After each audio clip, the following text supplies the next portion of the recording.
Okay, let's bring in scoring and timing manager Dave Eubanks and director of competition Adrian Bozman. Guys, thanks so much for doing this. How are you doing today? So good, Sean. Thanks for having us. My pleasure.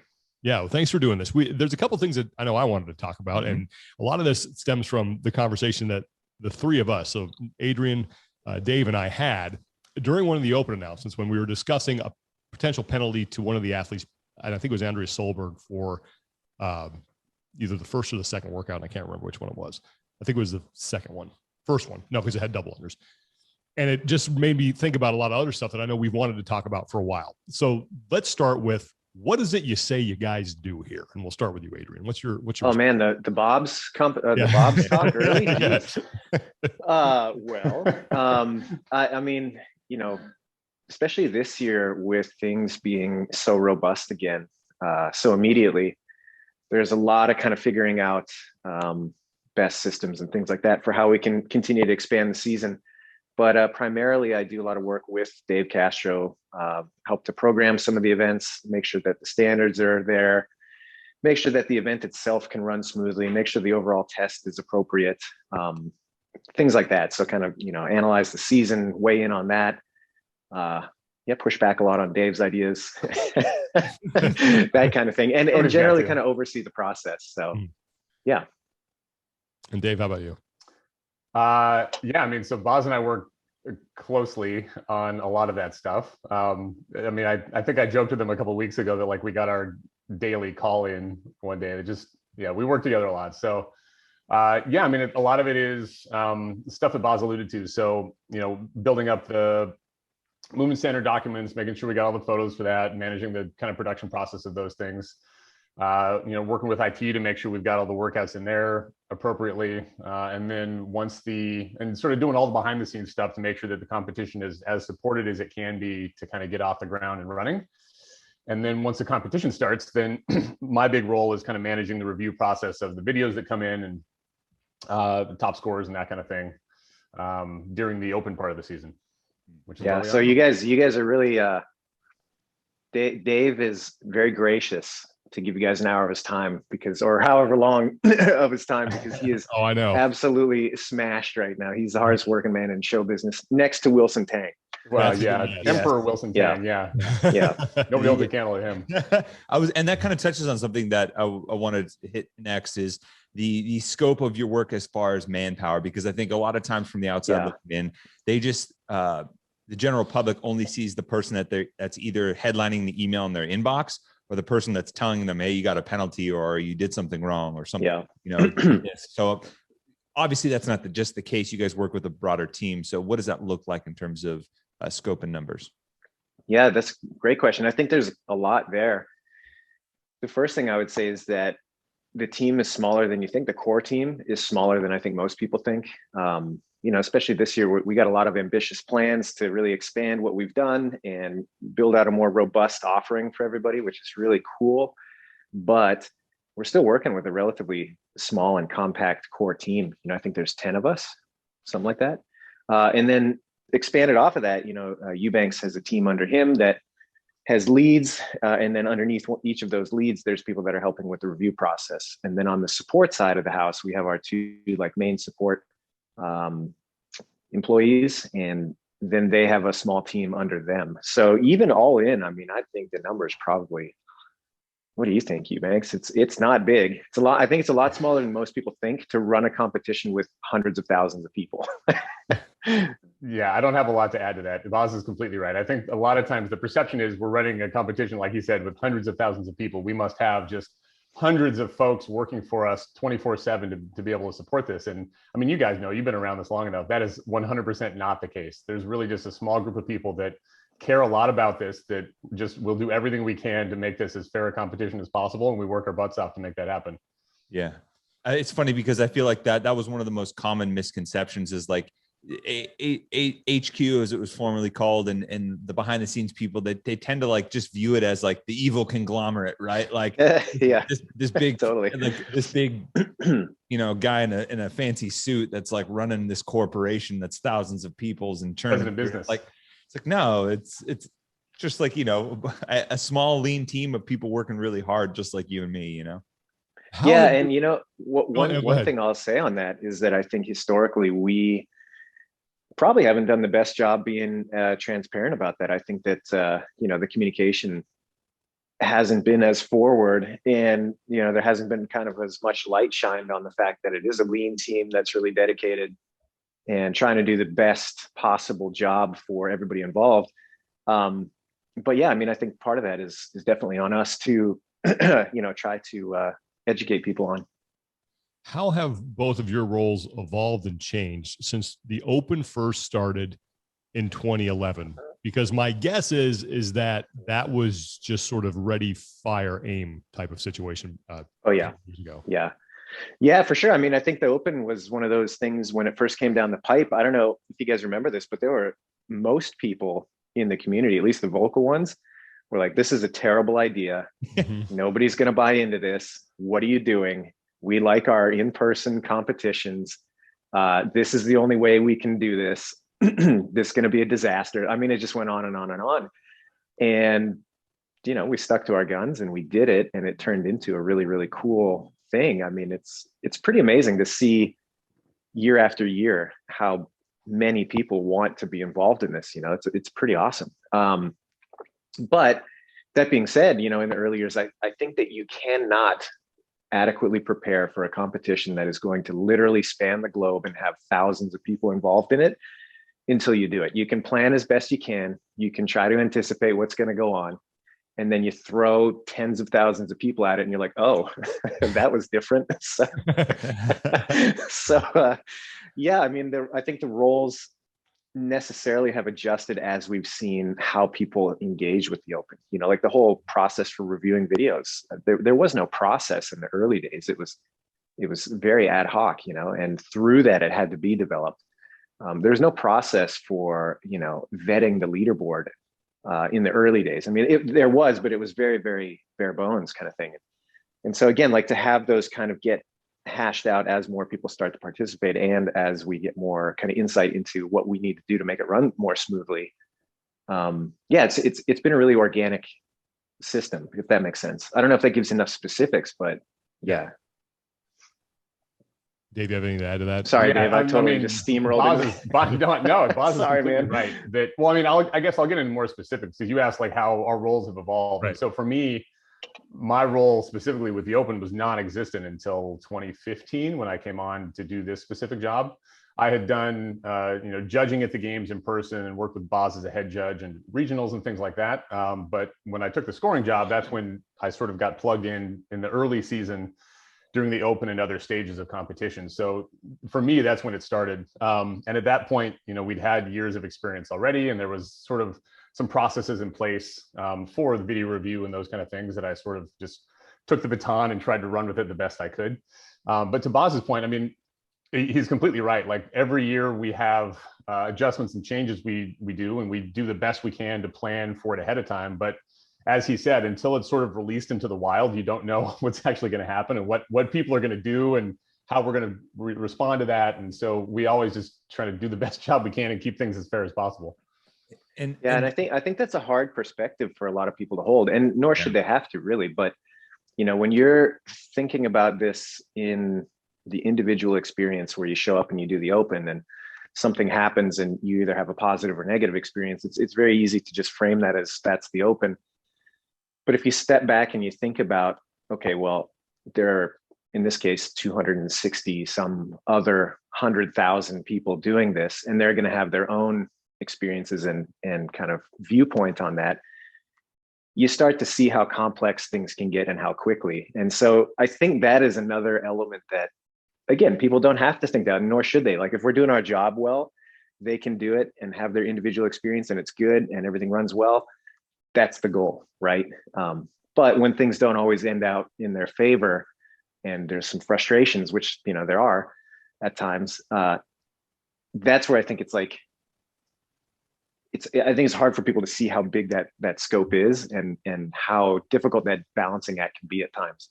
Mm-hmm. But you guys are more, you guys are tasked with being able to see that scope more often than not. And like you said, when the Open was created and as it grew, there wasn't really a roadmap for this because no one had really done this before.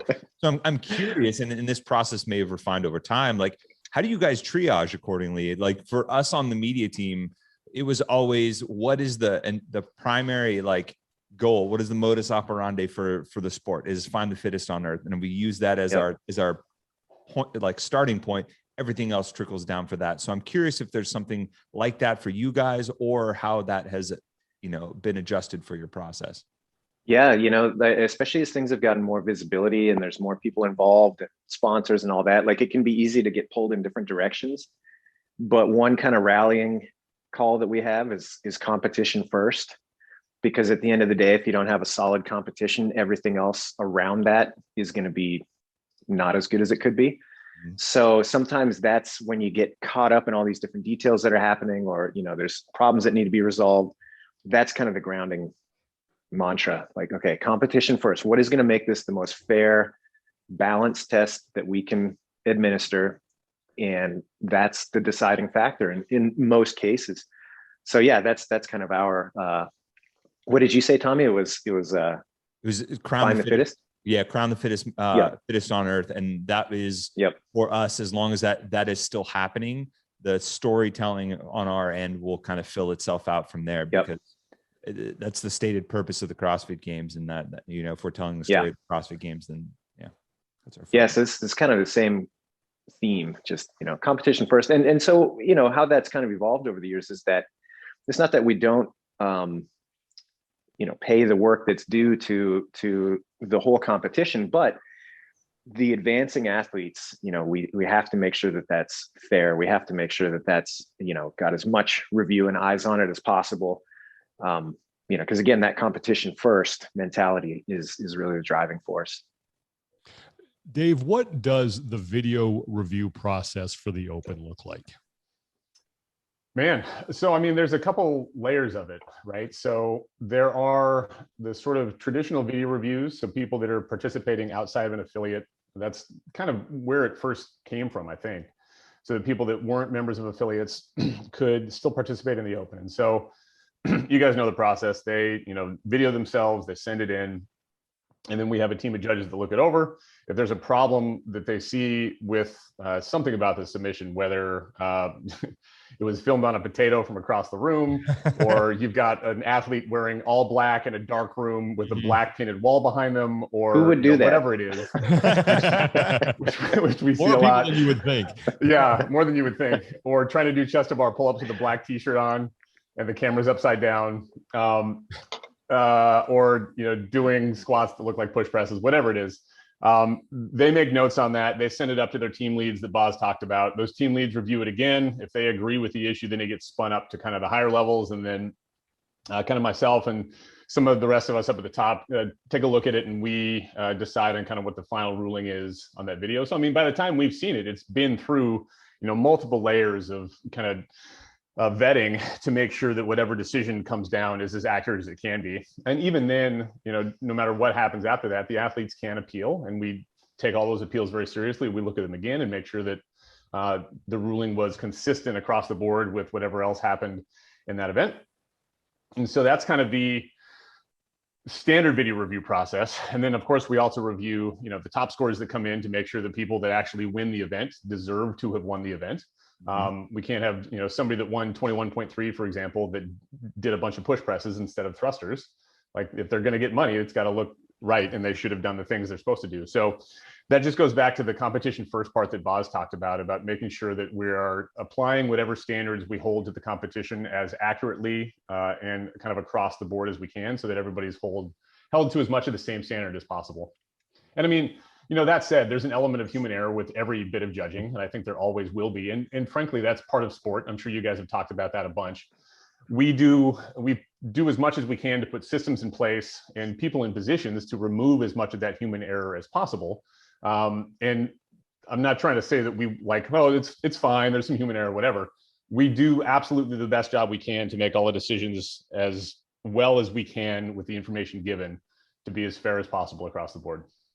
And I think to kind of piggyback on that real quick, that's why it's so important that those videos, when they do get passed up through the layers, that they are seen by multiple people. It's never the decision of one person that comes down and is like, that's it. And it's funny, in my role, I'm a bit of a public figure in that regard, for better or worse. And yeah, a lot of times people are like, oh, so you are the one that, I'm like, well, sort of, but the way it works is that it shouldn't be one person. Like, that's not going to be in anybody's best interest. It needs to be through a process, and it needs to have multiple people weighing in so that it is fair to the field and not just, this one-off video that we see. And that brings us then to how you determine penalties. And I think this is where a lot of people get, I don't know, I guess frustrated would be the right word, because unlike other sports where that in the NFL, if you hold, that's a spot foul 10 yards back every time. That's what it's going to be. Yeah. Whereas with CrossFit, that will change. And my eyes were really opened up to that. And I mentioned this at the top when we were discussing before one of our open announcements that there was a penalty that was going to be handed out to Andrea Solberg because she didn't do all of her double unders in the final round. And I said, oh, simple. You just you give a half a second for each one, you penalize her 7 seconds and you're good to go. And then Dave brings up the point, no, that's not how we would do it, because she could still win. So the question is, how do you thread the needle between having, concrete rules that are pretty much going to be the same every time, but then also allow yourself enough wiggle room so that someone who does have the fastest time then incurs a penalty still doesn't win? And to piggyback off on that really quick, because that also touches what I wanted to ask too, is I feel like CrossFit the nature of the sport demands a little bit more subjectivity in order to be fair than other sports. Eubanks, you talked about there's subjectivity in judging in sports and refereeing across the board. But I feel like a lot of people aren't used to the multi-headed beast that CrossFit can present in the heat of the moment. So maybe speak to that a little bit as well. Yeah, Boz, if you don't mind, I'll kick this one off. Go for it. The first thing I'll talk about is what's a catch in the NFL? Yeah. Tommy might have some thoughts on that. Yeah. But I mean, right? Like that, we're talking about a multi-billion-dollar multinational sport, and we could have 50,000 fans watching the same thing happen, and 25,000 of them want to slip the other 25,000 across the chest because they disagree about whether the football was caught. And I mean, that's just, sometimes it's just the nature of sport right now. CrossFit is different in that really every single workout we do is a new event that we've usually never done before. Football, you play football every Sunday. They might adjust some rules every time, but it's the same sport. I'm a tennis guy. Tennis is the same thing. Every time you go out there, it's scored the same way, but CrossFit is different. And so there are times where different weight needs to be put to different things depending on the nature of the specific event. And I'll give you some example. We talk about sometimes the difference between sort of costly reps or less costly reps, and a double under is a great example of that. One double under here or there, I mean, we're talking about half a second for most people in a cycle time. Compare that to a 245-pound squat clean. One rep short on that is very different than one rep short on a double under. And so we cannot penalize those the same way, because those are just ultimately objectively very different things.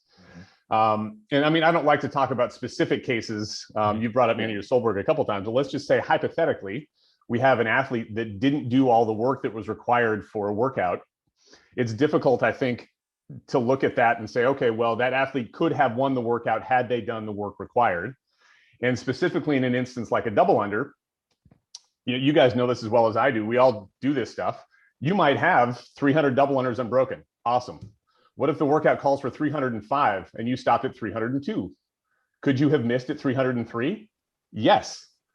How many seconds would that have cost you? I'm not sure. Did it get caught on your foot? And then did you trip up again and miss again at 304? I don't know. So we can't predict the future. We just have to take a look at what we've seen, be as objective as possible, be as fair to not just the individual athlete, but the rest of the competitors as possible as well. And try to take those things into consideration whenever we're dealing with any sort of penalties that we levy. Okay. And one thing that I think is interesting in the case of the Open specifically, I'll say a couple of things. Number one, Sean, you talked about kind of, standard rules and that sort of thing. Like, we do have a threshold that's well established for what triggers a major penalty. That's nothing new. That's been in the rule book for years now, so there is a lot of similarity from season to season on that sort of thing, even if the events themselves are different. A lot of times competitors don't or say that they have not, at least. They don't look into that maybe as much as they should, but it's out there. It's been out there. Yeah. Which brings me to the point of kind of athlete responsibility sometimes. And in the case of something like the Open, particularly, it's like, how much leniency do you give when you have 5 days to get it right? And you are the one that is ultimately submitting your video with your coach. If you didn't take the time to review that and count it and make sure that it was what it was supposed to be, you can't win on that event if it's not correct. You know, there's just no way, even if speculatively you could have won, I just don't think there's room for that when you have such a great amount of time to make it right. You know, in the heat of the moment in competition that's live, well, it's a different time consideration, and sometimes that has to be weighed in. And I think the famous example of that would be the Cara Saunders event at the games that one year. Yep. You know, yeah, we did go back and take a look at what her pace was, and based on her performance through, like, it was clear that I don't think she was going to miss those reps, and that was the resolution. Given that compressed time frame, that was most fair for that circumstance. But if she would have had 5 days to do that workout, and that was the performance she submitted, that would not have been the same ruling at all. Mm-hmm. Well, and Boz, I'll add to that. There's a distinction also between what the responsibility of the athlete is in live competition versus this virtual thing. And I think that's what you're getting at. But like, if it's a virtual competition and you're submitting a video, you absolutely need to review that thing and send it in and make sure that it is like completely inarguable what you have demonstrated. If you're in a live competition and you're listening to your judge, you have followed directions and done what you're supposed to do. And then it's ultimately on the event organizers to make whatever happened that was wrong right, because that wasn't the athlete's fault. But in the case of the Open, there was nobody from our team that was saying, hey, you should stop now. You've done enough, right? And I mean, from my perspective, watching these videos, whenever we have double unders in a workout, like if I were an athlete, I would be doing, if it was 50 double unders a round, I'd do 52 every round, just to make sure. Like, I've cost myself a half a second, but in the back of my mind, I know I can sleep well at night, because even if we miscounted a little bit, I know I'm completely golden. That's what Brent Fikowski did. He did 5 extra at the end of his workout on the final set of 50, just to make sure. Why not? Yeah. Why not? We've already done 50. Just knock out 5 more. Yeah. Man, can we talk about his yes, because that's a really good question. So this is something goodness. that I've brought up multiple times, is that he was so consistent. People, there is a difference between, and it has nothing to do with the movement that is being exhibited, but there is a difference between a good video and a not so good video, and just how it is For shot. sure. And I've always wondered, why don't you guys in CrossFit, why don't they put out, because I think they've done this once before, sort of a how to shoot your video type of tutorial? Oh, Sean, this is a layup. We for the quarterfinals coming up, we did exactly that. So we learned a lot from stage 1 last year of the games, where we put out full floor plans and a little bit more stringent video requirements. And we've done the same for the quarterfinals. That's all going to get released on Monday, which is, I think it's great. We're going to front load the athletes with kind of a preparatory package. It's like, okay, here's all your floor plans. Here's how you need to shoot it. Here's what's got to look like. You've got a couple of days to get that together, and should be no excuses by the time it comes competition day. If you haven't figured it out by then, well, that's kind of on you, Yeah. But yeah, we did learn a lot from that. And so the balance there, which is tricky in the Open, but we have more leniency as we whittle down the field of athletes, is how stringent do you want to be on things that at the end of the day, not everybody's going to have the same, equipment layout, the same kind of space that a lot of the higher level athletes will, or the people that are a little bit more competitive or serious. So how much weight do you put on rules like that can be relatively arbitrary at an early stage of the competition, where you have a ton of people already in the mix, and that can potentially bog down the process? So for something like the Open, I personally think that there's room for a little bit more leniency there. But as the season progresses and there's a little bit more on the line for these athletes, and they're a little bit more, de facto, they're more serious about the competition, then we can be a little bit more strict about what we require. Yeah.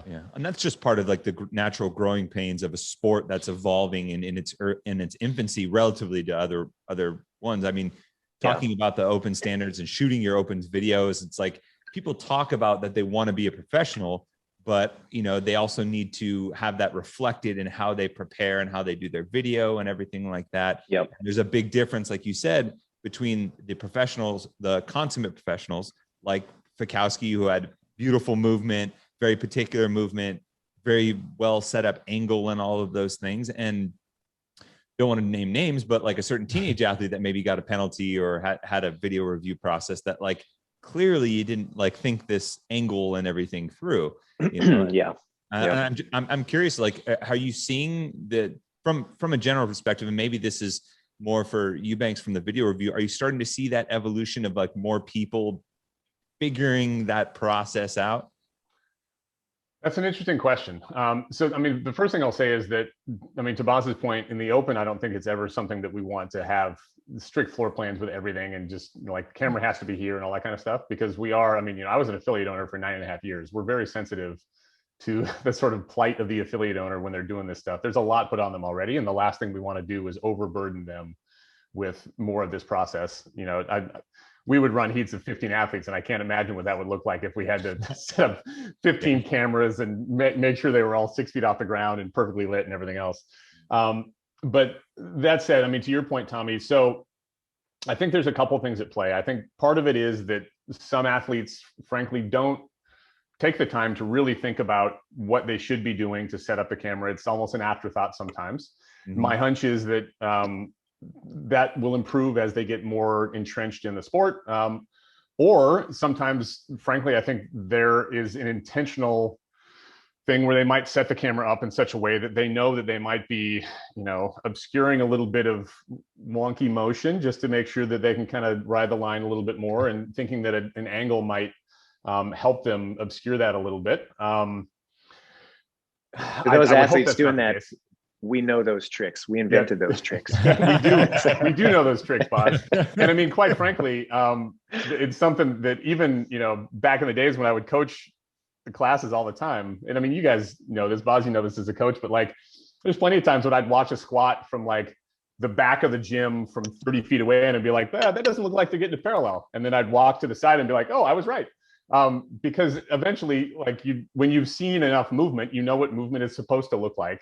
And believe me, I've put some miles on these eyes watching videos. So you've become pretty well dialed into what, human bodies are supposed to look like in certain positions, regardless of the camera angle or the lighting or whatever's going on in the background, or the clothing being all the same color, or tank tops that go over the knees or whatever it is. We've seen it all. Yeah, right. But ultimately, I mean, Boz has talked about this too. It's in the athletes' best interest to set themselves up for success by taking the time to think about how they could lay it out the best to give us the best angle, because giving us the best angle lets us know that they've taken the time to think about this, and frankly lets us know that we should probably look at that video in a way that allows them to kind of move correctly, because we know that they're taking the time, that they've read the movement standards, they know what's expected of them, and all of those kind of things. Whereas if you shoot it from across the room at a supreme up angle in the corner, shining into a light, then we have to look at it a lot more closely. Don't forget fisheye lens. Yeah. Well, the fisheye is in the rule book, so we can throw it out the window right away. We got that one out of there. Yep, lessons learned. Why do you think that during the Open, this always happens, and I don't think it happened so much this year because it wasn't as high stakes, but in the past couple of years when it was a direct ticket to the games, an athlete who got penalized would go to social media and post a video and like, look at these reps, these are perfect, why am I getting penalized? And everyone piles on, and it's like, oh yeah, these guys don't know what they're doing, this is so horribly unfair. Why is there an expectation of perfection from you guys that doesn't exist with other sports? That's a good question. I don't know. I honestly, that's not where that question was going to go in my mind. We can go someplace else with it too. No, that's a great question. I don't know why. Again, I think it's because people are not viewing the breadth of the competition. They're only talking from their own personal experience, and it can seem like they were getting, like, I understand if you get a penalty, it very much feels like you're being singled out. And then if the concept of what the CrossFit Games is this giant monolith that doesn't care and isn't particularly communicative about what they're doing, well, then it can just seem like you're under the thumb of the man, so to speak. Mm-hmm. And nobody likes that. So I get that.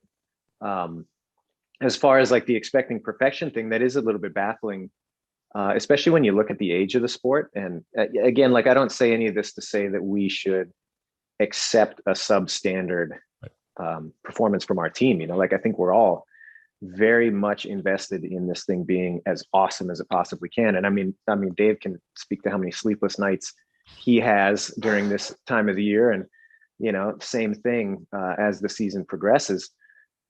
But yeah, I think it's hard to see that in the moment when the thumb is coming down on you and the spotlight's on you. I think it's hard to just kind of broaden your perspective and realize that, yeah, it is still a young sport. It is still evolving.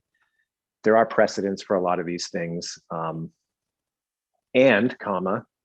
you know, the athlete has a huge responsibility to make sure that they're doing what they're doing. And you know, it's funny, you hear this attitude that gets kicked around a lot from the athletic side, where they're like, yeah, but everybody's doing it. And then they get busted for doing it.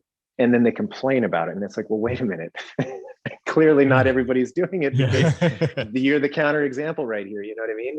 And then to bolster that, we are talking about guys like Bukowski and like female athletes like Christy Aramo. I don't know if you guys saw her performance on 21.3, but I mean, man, every rep is buried and then rock solid straight at the top. And what was she, third, fourth? Fourth. Yeah. And really, so really fast, it's like your excuse for, well, everybody has to ride that line. I mean, it goes out the window so many times, and people want that both ways. They want it to be true. And then when they get penalized for it, then they're going to be up in arms about it. So it's a little bit weird, but I don't know, Sean, I don't know why that idea of perfection exists. Dave, what do you think? Well, I think there's a couple points I want to make. The first is, when have you guys ever seen an NBA player that admitted to fouling somebody? Oh yeah, no, there's no, like in the NHL, no one guilty ever gets sent to the penalty box. You know? I didn't check him. I don't know what you're talking about. Exactly. So I think part of it is just human nature that, you know, to Boz's point, like that, I know I'm going to try to get away with something here. I think I'm going to get away with it. Oh, I didn't get away with it. What? I didn't get away with it. Who, me? I didn't do that. Yeah. But and the other part is, and I've talked about this in other places, but you know, the judges course this year, Boz wrote a great little section on that about the kind of movement continuum. That for a squat, for example, if you're squatting 4 inches high, you should absolutely expect that to be a no rep 100% of the time. It's on the judge and the athlete to know better. The other end of that spectrum is the Christy Aramo or like the Dakota Ragers of the world, who bury every squat and extend every time. It's completely inarguable. That is a squat. That's what it's supposed to look like. And then you have this kind of middle gray area where, you know, the athlete is essentially, in Boz's words, he says this during briefings, you are asking the judge to make a judgment call. Mm-hmm. And you may not like the way that judgment call goes. So don't do that and move to the other end of the spectrum in a way that, you know, nobody can argue with it and we won't have any problems. Yeah, you might be 3 seconds slower, but, you know, you're going to meet the standard and it's not going to be an issue. And I think as long as you know that you do that all the time, not think that you do that or are pretty sure that you do that, then we won't have any issue and we won't have to issue penalties, which are ultimately designed to try to keep things as fair as possible, not to be overly punitive or single anybody out or show anybody else favoritism. Yeah. And I'll push back a little bit on the, you might be 3 seconds slower thing. I'm like, I think there's plenty of top athletes out there that objectively show that that is not the case. I mean, there's one athlete, M. Fraser, I believe his name is, I mean, his movement Michael quality Fraser. is, no, I mean, Matt's movement quality was always exceptional. Mm-hmm. And there was no question as to whether he was riding the line or not, you know, in almost all cases. And he's the fastest out of everybody. Rich Froning was another great example. I remember distinctly judging Rich at one of the open announcements in San Francisco. I think it was 2015, maybe 2014, 14-5. 14. Yeah, that's right. Where we did all the men and women together. Oh, so fun. But, and you know, he was such a pro that I would look like I would be fixed on one element and, you know, following through the rep. And if I would kind of reposition to get a sense of, okay, maybe his lockout's getting a little soft or whatever, he would sense that enough, and his next rep would be overemphasized on the thing that I was looking at. Like he would track my movement and adjust accordingly and respond. And again, like every single rep was amazing and the fastest guy in the room. So you're like, well, clearly it can be done. You don't need to be trying to shave every corner that you can in order to be the fastest, in my mind. And I say this as a non-competitor, so I can get away with it a little bit, but I feel like that's an also ran mentality. I really do. I feel like that's the mentality of an athlete, that if everything lines up for them and they have the workout that they want and they have the perfect conditions and the winds at their back, that maybe kind of, if things are perfect, they could win. That's not the winner's mentality, Might sound harsh, but I really believe that. For sure. Well, I mean, and to that point, Boz, real quick story about Frazier. I remember distinctly, there was a video he sent us in, and he was basically like, hey, I'm not sure about this. What do you guys think? And legitimately 5 minutes later, he emailed again. He was like, never mind, I watched it. I'm doing it again. He was like, I can see I'm a little bit on the line on this one. I'm not happy with the performance. I will perform the workout again, and I will be more happy with it this time. Because he realized as soon as he hit send, he was like, no, that was dumb. I shouldn't have done that. I'll just do it again. Yeah. Like, championship winners hold themselves to championship standards. You touched on it perfectly. That champion's mentality like runs through and through, like through every iota of their existence in the sport. Brings to mind a famous Mobb Deep song. There's no such thing as, I'm paraphrasing, as halfway crooks. You go all the way. There you go. Yeah. Kind of pregnant. Well, I remember too, I think a lot of it stems from and you're doing a much better job of it just by the fact that you went on, Dave, you went on Get With The Programming, and you guys are here with us, is the communication part of it. And I remember there was, I don't know who the athlete was, and this goes to the whole thing that we've talked about before. It's like, if there is a doubt, there is no doubt. And it's on the athlete to leave no doubt. So for example, if you're performing a wall ball to a target, if the middle of that target is at 10 feet, all of a sudden you're leaving a little wiggle room there. If the bottom is at 10 feet, you guys know every time it hits, good rep. What are some of the things along those lines that athletes should keep in mind to make your lives easier? That's absolutely the number one thing I would recommend. If you're doing a wall ball, do not mount the wall ball target so that the middle of it is at 10 feet, because you are opening up yourself. I mean, frankly, in order to hit the target, you have to risk going over the target. Yes. And so just as a nature of that workout, you're going to miss low a number of times.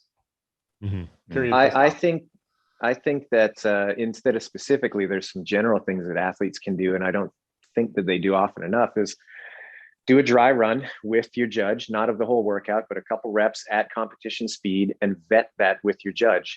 And before that even starts, pick somebody who is legitimately going to hold you to the correct standard, because it is in nobody's interest for you to have somebody lenient in the moment, especially like a video requirement kind of thing.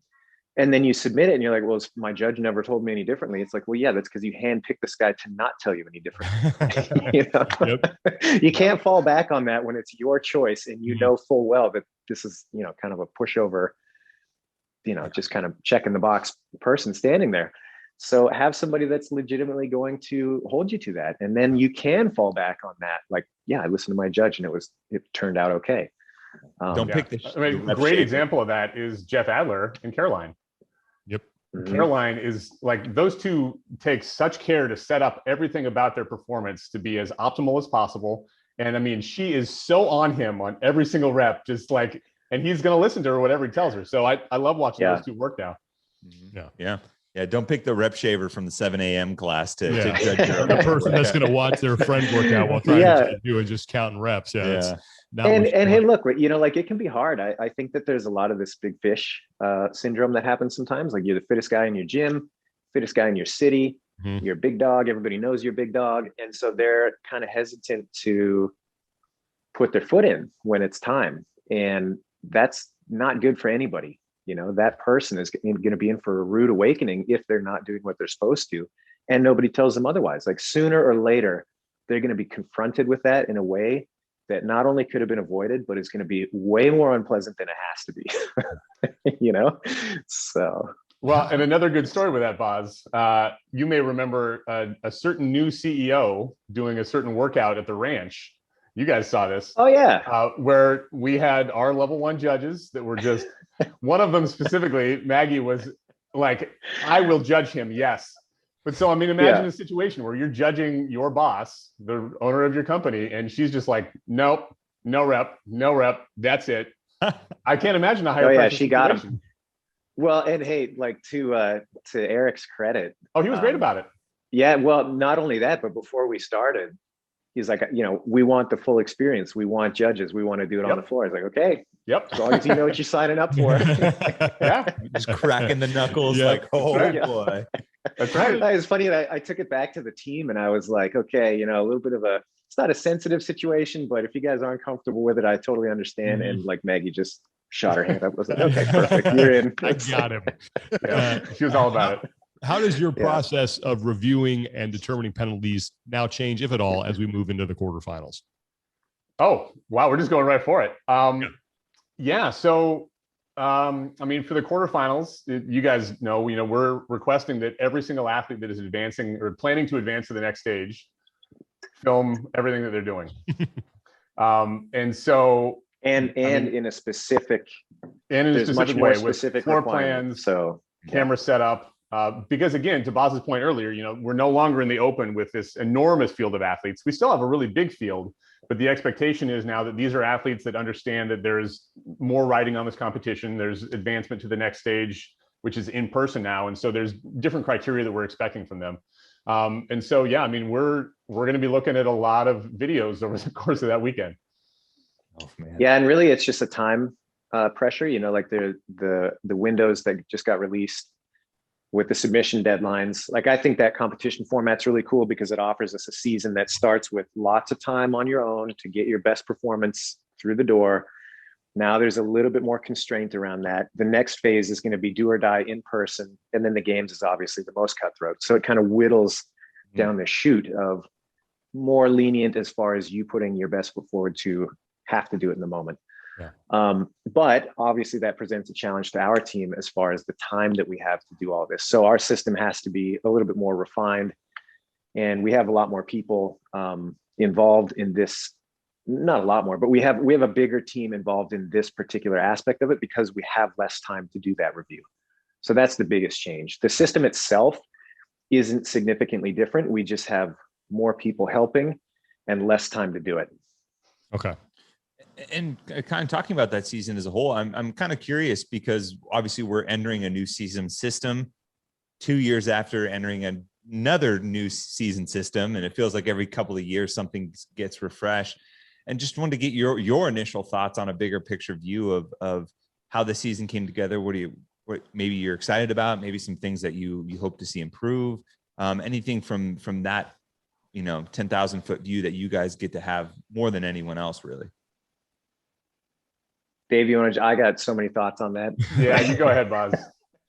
I tend to ramble, so you guys cut me off at any point. But I'm really excited. I think it's awesome that we get more opportunities for people to play. And what I always kind of have in the back of my mind, I mentioned this on Chase and Bill's podcast the other day, is that I think that, as we get more and more competitive offerings, what we should kind of keep at the forefront is that there's kind of two populations that we're serving. Number one, to your point earlier, Tommy, we got to find the fittest. We have to have a really rock solid test. That's not just a one event thing, but a seasonal thing that identifies who the best men and women and teams are in the world. So that's priority number one. But it's obvious that there are tons of people that are never going to go to the games. They're never going to advance to another advanced. Yeah, exactly. Myself too. But they want opportunities to play. They want to get together. They want to smack talk with some friends. They want to see how they stack up against their peers because it's fun and it keeps you motivated and it keeps you training. And so how do we balance both of those needs? We have a rock solid test for the fittest, but I mean, that's such a small fraction. And we keep other people engaged that want to keep playing. So that, to me, that's like the broad goal as we start to expand the season more is making sure that we can do both. Yeah. So, I mean, I'll talk about kind of the lows and the highs of, I think, the new season. The personal low for me was that I had to step away from my job on seminar staff, which was probably a long time coming, but was a tough decision. And I certainly will miss that team tremendously. The high, and I actually mentioned this, we had an all hands meeting where Eric Rosa came down for the final. And we kind of went around the room talking about something that we each liked about the new season in some way. And what I said to the group was, the thing that I'm the most excited about is that I finally feel like we have the entire weight of CrossFit as an organization kind of pushing to make the games the best thing it can be. And frankly, we've never really had that before. And so it's a really exciting thing that there is sort of so many people that are invested in the success of the games as an entity, and supporting it, to Boz's point, not just for the top level athletes, but also finding competitive avenues for the everyday athletes so that everybody can participate and have a great time, and we can continue to kind of grow the sport that we all love. As we move into the semifinals, I think your guys' paths kind of diverge a little bit, where, Boz, you focus more on the live judging, and Dave, you go more to the electronic scoring part of it. So I wanted to ask about the live portion of things and judging, because that always gets criticized too, whether it was regionals or games. Where do you find judges for the semifinals and the games? Well, the semifinal is kind of interesting scenario in the sense that they're partnered events, so they are run independently. So it's on them to find and vet the judges in their region. But the competitive CrossFit world is small enough that most of those people are coming from past events and experiences, and most of those people are judges that have shown up year after year at old regionals competitions and sanctionals competitions and their local competitions, and they fed into that kind of organically. So that's kind of how that's happening. But again, largely it's on the competitions themselves to field their staff of judges. As far as the games, it's almost exactly what I just outlined. We have, for the individuals, it's staffers. So, those guys are members of the seminar team. That's been true for, it's been a number of years now, probably 6 or 7 years that we've used that system. And then for the other divisions, we have the best of the best with the most experience that have come through that kind of open regionals and other event filter. And you see, it's pretty amazing how many of the same names you see showing up again and again, and how much experience these guys have under their belts, and how much time they take, out of their other professional lives to make this good. It's really awesome. I mean, it really speaks to the passion of what this kind of thing can inspire. So yeah, that's kind of the loose process. Yeah. I don't know if does that answer your question? Yeah. And then the next one would be, how do you hold judges accountable to make sure that they are doing a good job and, not making, calls that are subject to a large level of scrutiny, basically making sure that they're being the best judge that they possibly can? A ton of rehearsal, trying to get them, what they need to know ahead of time, trying to keep them focused on the big picture, most likely elements. When you get close to competition time, everybody kind of has that competition jitter, and that's not true only for athletes, but it's, the event team as well. And sometimes you find judges, they want to fixate on this like super low percentage chance. What if the left pinky gets out of place slightly on the, it steps on the purple light in the second phase of the whatever. And you're like, that's not going to happen. They're going to miss the lift or they're going to make the lift. Yeah. Let's focus on that. And so keeping attention where it needs to be is important. So rehearsal, keeping attention where it needs to be, and then direct feedback. That's kind of the trifecta there. When people are uncertain, making sure you jump on that as soon as you can. And then if there are standards that are being a little bit misapplied, and that can happen both ways. That can happen if it's not strict enough, or it can happen when people are way too demanding and they're not meeting the athlete where they should be. Getting to that person as quickly as you can and giving direct feedback. And that all has to be kind of taken in the context of what is being applied to the field. And I think that's missed sometimes. Again, the athletes are only going to be aware of their own experience, but when you have a live competition, it's really important that you look at what is the standard that's being applied across the field, and is everybody being held to generally the same standard? And if the answer is yes, then it's fair. Okay. If you have one guy that's really, really strict and everybody else is super lenient, well, that's not fair. Right. If you have everybody being really, really strict and the other way around, well, that's not fair either. Okay. But if it's the same, then you're good. Yeah. One quick note on one of the things you said earlier is I noticed this particularly once I started going out on the road for sanction events, is how tight knit the judging community is globally. Yeah. In terms of they've kind of organically formed this like grassroots club of people that take pride in being judges, will hold each other accountable, will push each other to be better and be able to raise that level so that they can be judges at elite events or for the individual side of things. And I didn't really notice because we were kind of insulated from all of that in the past, but you know, people that I would see at Wadapalooza the weekend before, and then the next weekend in Norway judging both events. Yeah. And this was like their vacation, like their passion beyond what they did, for their job, I guess. Yeah, we would see that at regionals all the time. Excuse me. You'd see people that would do like a circuit. You'd see them every week at regionals at a different city. Mm-hmm. It's pretty awesome. Yeah, I mean, remember, nobody judges because they don't care. Yeah. Right. Yeah. Right. Like those people care so much about the CrossFit community and the competition stuff and all those things that like to your point, Tommy, they'll be in Florida one week and Norway in the next week and Sweden in the next week. Yeah. It's crazy. And hats off to not only to that mentality of being so dedicated, but dedicated to a position where we're very upfront with, if you're in the limelight, you're doing something wrong. This is not about your personal advancement. This has to be about the competition. You are just kind of background unless something's getting off the rails, so like it takes a rare person, I think, that is willing to show up and work that hard and probably never get noticed for it at all. I mean, outside of the internal, like, yeah, hey, great job. We always try to acknowledge that, of course, but to the greater observation, most people aren't even going to take stock of it until something happens that they don't like. Yeah, the judging team is just like the scoring team, Boz, where the offensive line of the game. Yeah, as long as we're doing our job, nobody says a word about it. That's right. And that's a great segue to what I wanted to ask next. And that's about live scoring, because that's what you will be dealing with once we get to semifinals and beyond the games, Dave. And I think people now just take that for granted because it has been part of the sport since I think 2012. Maybe in I don't know if it was around in 2011, but I know it was there in 2012.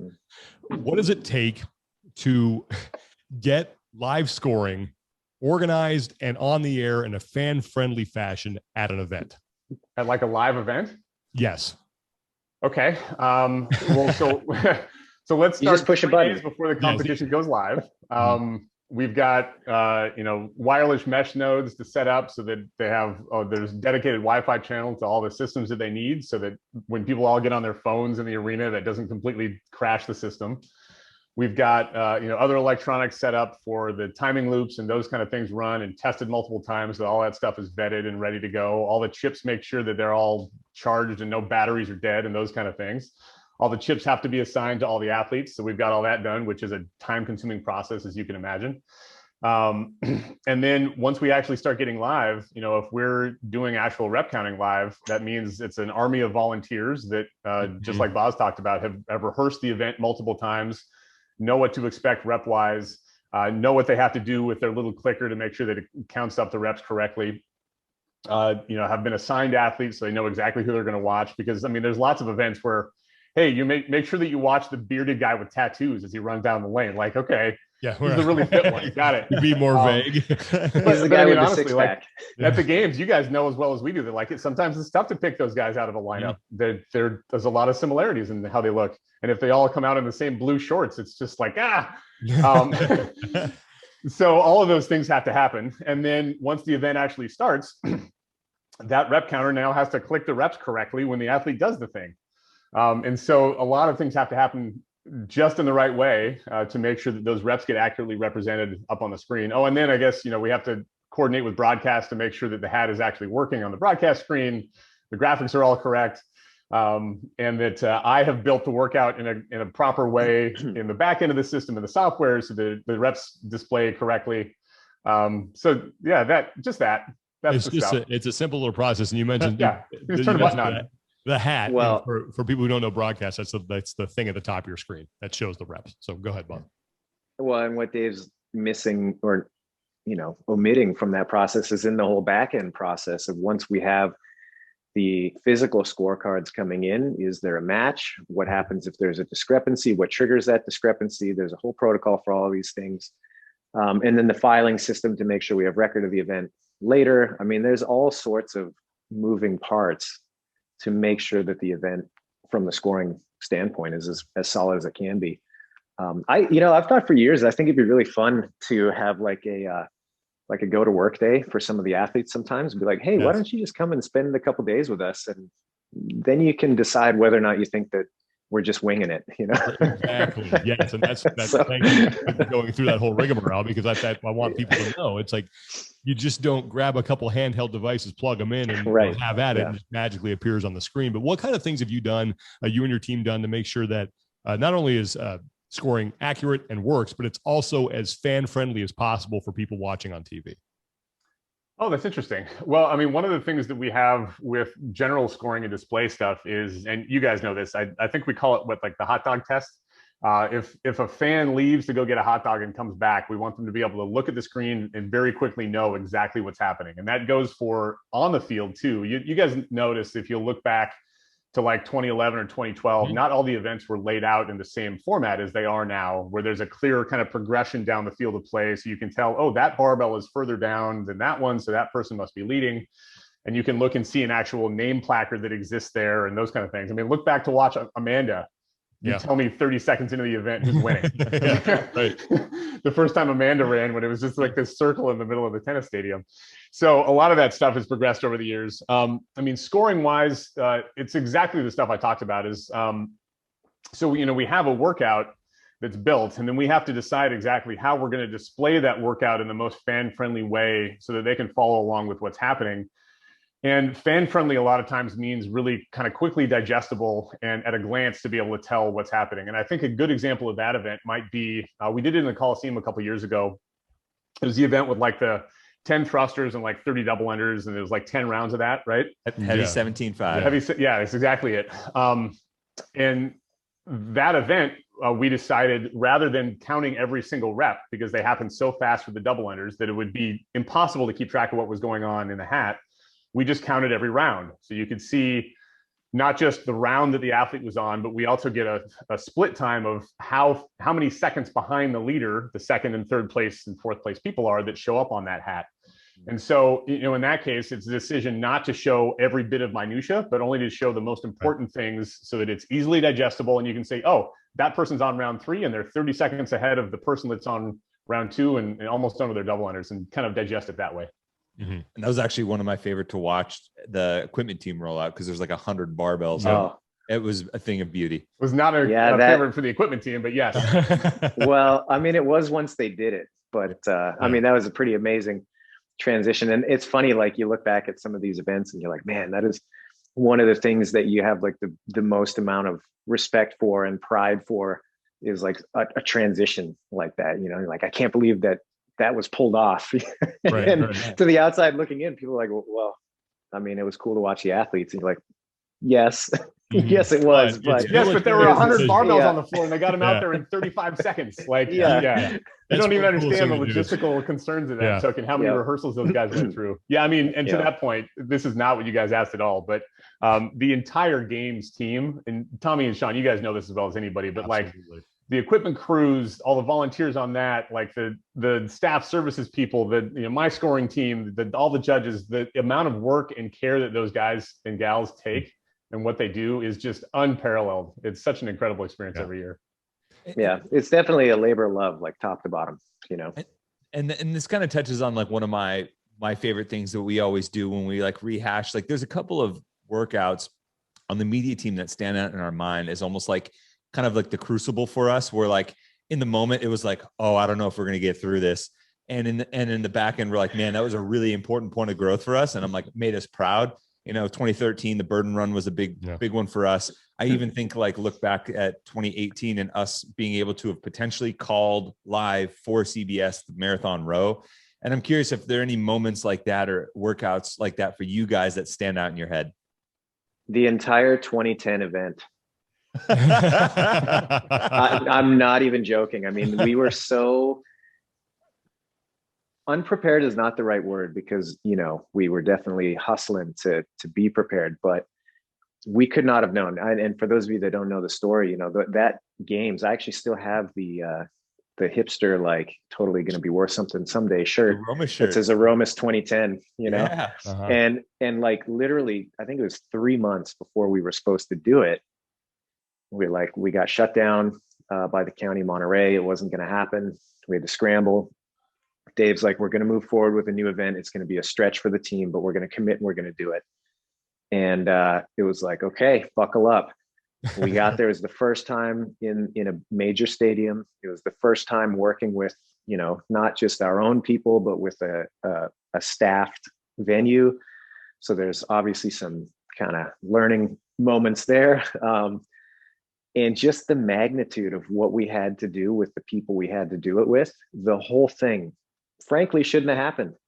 I mean, you look at it on paper, you're like, I cannot believe that we actually had an event. It was crazy. And then to take that and regroup from it and be like, wow, we actually did it. And it didn't suck. It was great. And we can really grow. Like, I think that was just such a pivotal, eye-opening experience for everybody. That's like, oh, we really have something that's got a lot of potential here, both on the organizational side and the sports side, and, you know, like all of it. So that to me just really stands out. I've got two answers to this. One was, so I got hired in this job in 2015, just before regionals. And so I was able to sort of observe regionals and kind of be a part of that and learn the ropes a little bit. But as everyone on this call knows, you cannot prepare for the games until you have done the games. And so that year I was very much just sort of dropped in, not even like the deep end of the pool, but like into Niagara Falls. Yeah. They're like, all right, now you're at the games, figure this out. And I mean, I had a ton of support from my predecessor, who did a great job of kind of setting me up for as much success as he could. But ultimately, until you're actually running the thing, you have no idea how to do it. So that year was a huge growing experience and learning experience for me. Just kind of being a part of all of that. And the biggest issue is that I think our team the scoring team is unique in that most other teams liaise with sort of one or two other aspects of it, but scoring is kind of like the hub of it. So we have to liaise with broadcast, and we have to liaise with the judging team, and we have to liaise with, you know, the equipment crew to make sure that, you know, so there's a lot of different aspects to what we have to kind of communicate with, and learning that kind of in the heat of the moment while we're running it was definitely an experience. So that's one. Another one, which is a very specific kind of smaller event, was an event we ran 2 years ago, where we didn't announce even to the athletes what the event was until they were literally doing the movement, not even before the floor, but like on there. Boz and I went back and forth. I don't even know how many iterations we had, but I mean, that event really hinged on our ability to make sure, number one, that all of the judges knew what the athletes were supposed to do and made sure they did the right thing every time, because the athletes hadn't been briefed on it and wouldn't be briefed on it until they got to the movement. Number two, we had an accurate way to make sure that the judges did that and to capture that they got all the reps in. And so the scorecards that we ended up building for that was literally like a flip book, where it was every single movement was like a script of move here, touch there, touch that, go.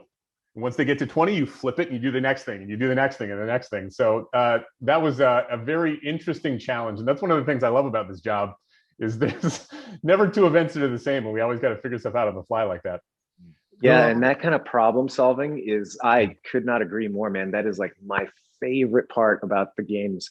May they never change. I mean, yeah, we always want to improve the systems or whatever, but like the people that want this like static, predictable thing at the games, I'm like, maybe it's not the right sport for you. Yeah. Well, speaking of problem solving, and this is probably more for David and his boss, but people sometimes don't realize like how close the plane is to crashing when you're on air. That was my next question. What are you talking about? Yeah, never. Give us a peek behind the curtain with maybe a moment with the scoring team. You're like, this is all going to hell right now, but no one at home knows. And what was that moment, and how did you deal with it? Oh man. Well, I think the first example that comes to mind was one of the run events. It might have been like the swim run from a few years ago, where we finished on the football field. And the original plan, Boz knows this one. The original plan was the finish line, which were timing loops that we actually, when we built the north lot, we had tubes installed so we could run our timing loops underneath the football field and install them and leave them there permanently in the end zone, so that we never had to worry about anything, rolling over the end zone or athletes breaking the timing loops or any of that kind of stuff.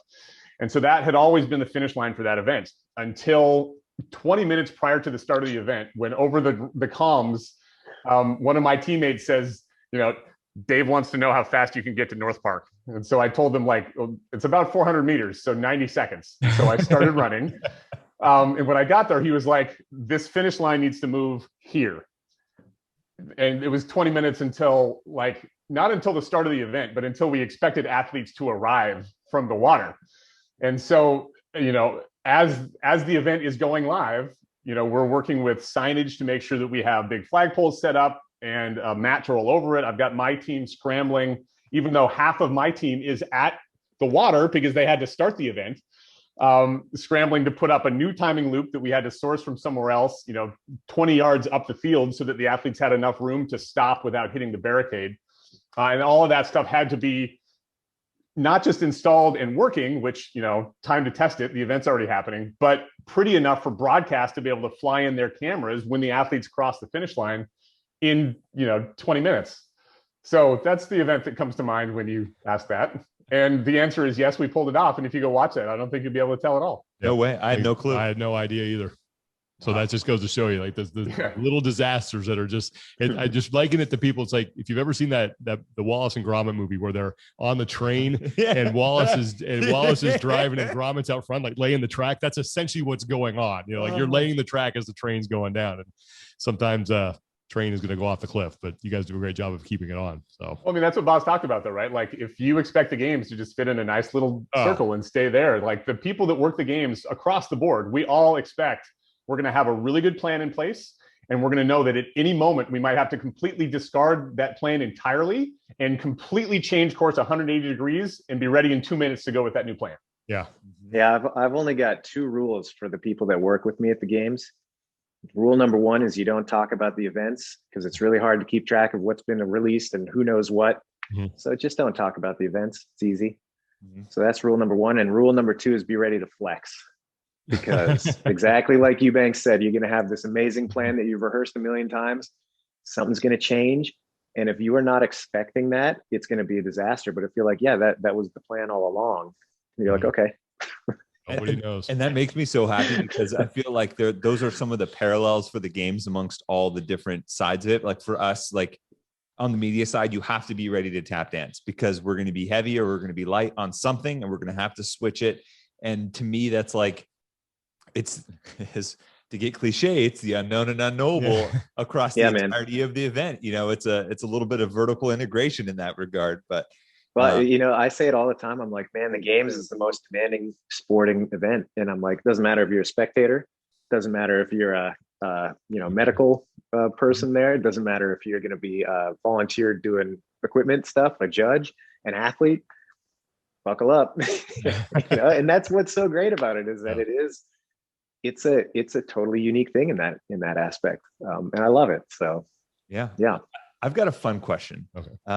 And this will be my last one. And because I feel like you guys are somewhat experts in certain areas outside of fitness, and I want to do a little analogy comparison, I guess. So Eubanks, if you had to sum up scoring in the form of a dessert, what dessert would the scoring team be? That's a really interesting question, and one that I have never even approached in my mind, even given my affinity for desserts of all kinds. Mm-hmm. Let's talk through this. A couple of adjectives maybe that describe scoring and. Yeah, right. So I mean, the first thing is that I think it has to be, it's got to be an ice cream, because you have to be cool under pressure. Yeah. So it's got to be a chilled dessert. I think it has to have a number of ingredients, because we have to be able to work with a whole bunch of different teams. So maybe like a rocky road. Right. Something like that. If I'm put on the spot, which I clearly am, and I have to come up with a dessert analogy to describe scoring, I'd something like a rocky road ice cream, because it's cool, because you have to be kind of calm under pressure. And it's got a bunch of different ingredients. Some of them are kind of crunchy, some of them are soft, but ultimately, it gets the job done. Yes, and Dave's going to order 2 of them. Yes. Yeah, with chocolate sauce and marshmallows. Yeah. Yep. And so now my question for Boz is, if you had to sum up the being a judge or the judging experience at the games in a tattoo, what tattoo would it be? Oh man, Tommy, this is where the mind bottles. We should make him just point to a spot on his body. Yeah, yeah, totally. This one. Man, that's a really, really tough question. I think, I bet you it's going to be something kind of like more banal, like the tribal tattoo that somebody got in the 90s. Oh, okay. because it goes almost unnoticed. You know, people don't even like register that as like tattoo a lot of the time. They're just like, you know, it's whatever. But it's probably significant to the person that got it, or at least it was at the time that they did get it. And, you know, it still means something or whatever. So I don't know, maybe that's kind of the angle. But if it's done poorly, then you notice it. That's a good, yeah. Okay, there you go. Yeah, you keep it undercover most of the time. Yeah, I didn't even think about that. Yeah, and where was tribal tramp stamp? Boz, that's what it is. Lower back or right on the arm. Sure. Yeah. Maybe someplace that's painful, you know, like under the rib cage or something. I don't know. I kind of like the idea, like the classic tribal shoulder tat, because it just peeks out there. You know, you might not even notice it. But yeah, to Tommy's point, if it's done poorly, you definitely will. Are they not all done poorly, the tribal tattoos? No, man. There's lots of. That's a whole. I think The Rock would right have there. an argument against that. Yeah. Didn't he cover up his? Oh, I guess that's the other arm. He just got the No, giant. there are plenty. Like all things, man. The history of the tribal tattoo in mainstream culture comes from a very legit place. And then, I mean, as it becomes mainstream, there's some less quality things going on. Yeah, let's say that. You got it because you saw someone at a Creed concert, you know, with one. It's probably not done well. All right. Well, we will leave it at that. And guys, thank you, first of all, for so much for doing this. Secondly, thank you for all the hard work that you do that makes our lives easier. I can't tell you how many times Dave has bailed me out of a situation in the broadcast where I'm like, how many reps are in this thing and how are you counting them? And he has this nice cheat sheet that he gives me, and the commentator information screen that you guys provide is a lifesaver. I would not be able to do my job without it. And I think everybody has a much better idea of the hard work that you and your teams put in. So thank you for everything that you guys are doing, and looking forward to the quarterfinals and beyond. So are we. Yeah, man. Absolutely. Thank you guys so much for having us. It's always great getting to chat with you guys. Yeah, likewise. All right. Take care, guys. We'll talk to you soon. Thanks, guys.